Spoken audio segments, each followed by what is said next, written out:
Good day, ladies and gentlemen. Welcome to Code Switching 2020, where we teach indigenous languages. Today we continue with our speedy lessons, looking at lesson number 28. Boithabišo le dilo tša boiketlo, hobbies and leisure activities.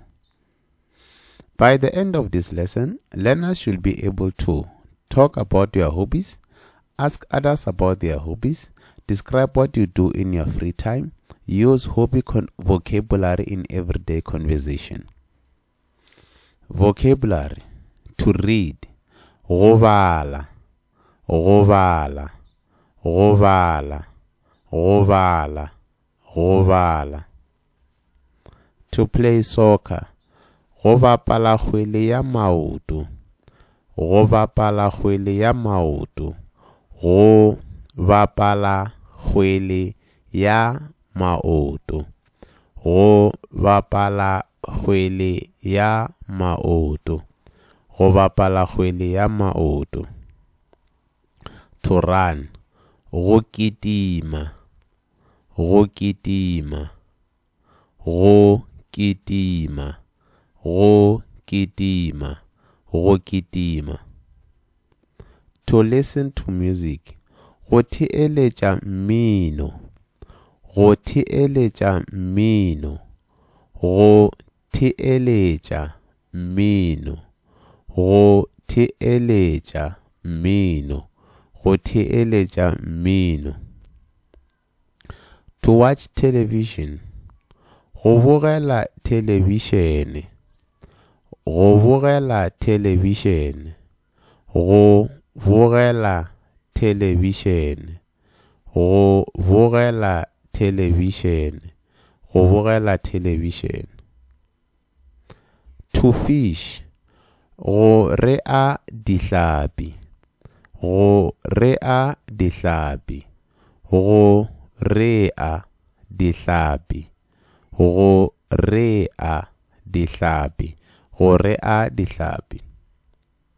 To ride a bicycle, go namela baesekele, go namela baesekele, go namela baesekele, go namela baesekele, go namela baesekele.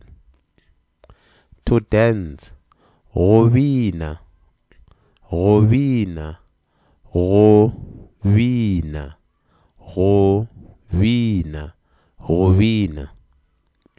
To sing, go opela, go opela, go opela, go opela, go opela.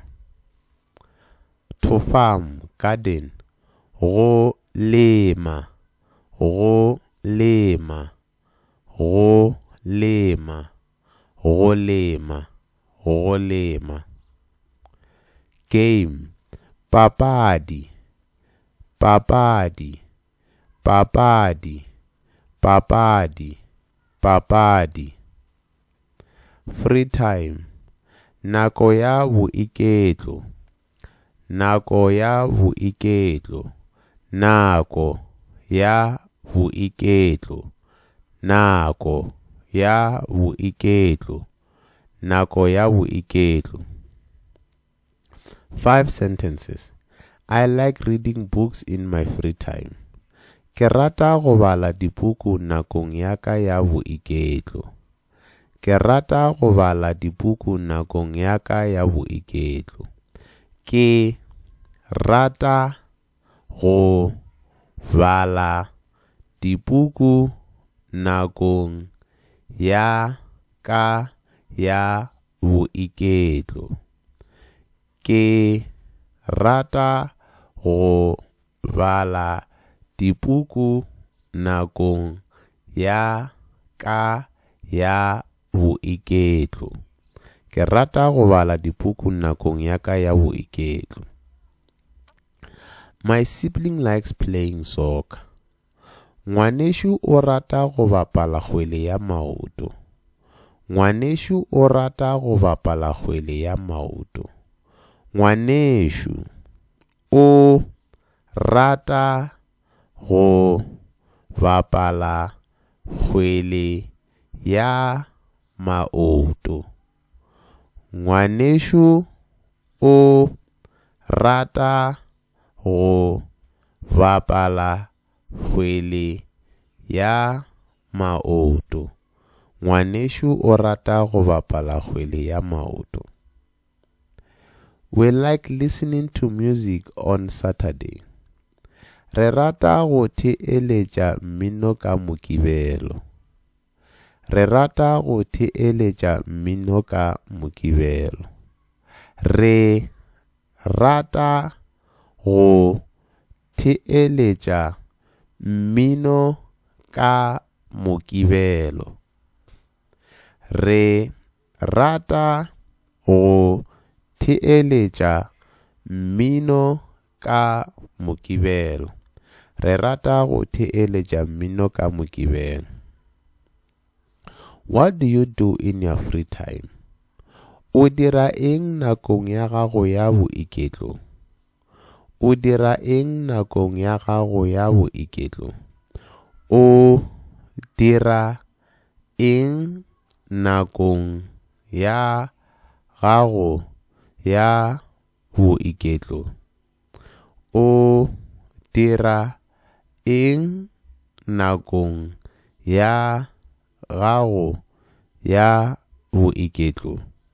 O dira eng nakong ya gago ya boiketlo? I like riding a bicycle with my friends.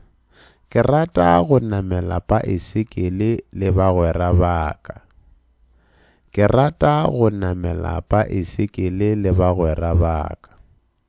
Ke rata go namela baesekele le bagwera baka. Ke rata go namela baesekele le bagwera baka. Ke rata go namela baesekele le bagwera baka. Grammar focus. Talking about activities. To talk about an activity, use go plus the verb.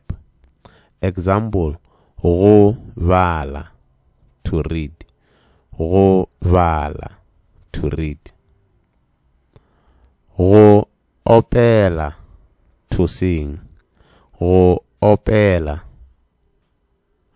Go bina, to dance. Go bina. Go kitima, to run. Go kitima. After ke rata, use go plus the verb. Example, ke rata go opela, I like to sing. Ke rata go opela. Conversation practice. What do you do in your free time? O dira eng nakong ya gago ya boiketlo? O dira eng nakong ya gago ya boiketlo? I like reading books and listening to music. Ke rata go bala dibuku le go theeletša mmino. Ke rata go bala dibuku le go theeletša mmino. Do you like playing sports? Na o rata go bapala dipapadi? Na o rata go bapala dipapadi? Yes, I like soccer. Ke rata kgwele ya maoto. Ke rata kgwele ya maoto. Did you know having hobbies is a great way to relax, learn new skills, and meet new people? Talking about hobbies is one of the easiest ways to start a friendly conversation in Sepedi. Learner activity. Write 3 sentences in Sepedi about your hobbies. Example, ke rata go bala dibuku. Ke rata go bala dibuku. Ke rata go opela. Ke rata go opela. Ga ke rate go kitima. Ga ke rate go kitima. Read your sentence aloud twice and write your sentences in the comment section. Common mistake. Ke rata bala dibuku. That's the wrong way to say it. Ke rata bala dibuku. The correct way is ke rata go bala dibuku. Ke rata go bala dibuku. I like reading books. Explanation. After ke rata, use go plus the verb. Correct example. Ke rata go opela. Ke rata go kitima. Ke rata go lema. Word of the day. Boiketlo, leisure or free time. Boiketlo, boiketlo, boiketlo, boiketlo, boiketlo. Example. I read books in my free time. Ke bala dibuku nakong ya ka ya boiketlo. Ke bala dibuku nakong ya ka ya boiketlo. Ke bala dibuku nakong ya ka ya boiketlo. Ke bala dibuku nakong ya ka ya boiketlo. Ke bala dibuku nakong ya ka ya boiketlo. Ke bala dibuku nakong ya ka ya boiketlo. Thank you for watching. For more videos, please go to Code Switching 2020. Thank you.